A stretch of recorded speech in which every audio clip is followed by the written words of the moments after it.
ये हमने यहाँ एलजी का साइड बाय साइड फ्रिज है वो चेक किया। यहाँ कंप्रेसर 88 नंबर का लगा हुआ है और कंप्रेसर में प्रॉब्लम है कि ये कंप्रेसर एम्पियर ज़्यादा लेता है, मतलब एम्पियर कभी ज़्यादा कभी कम, एम्पियर का इशू है।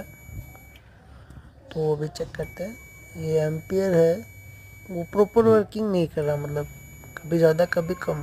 तो यहाँ पे कंप्रेसर पार्ट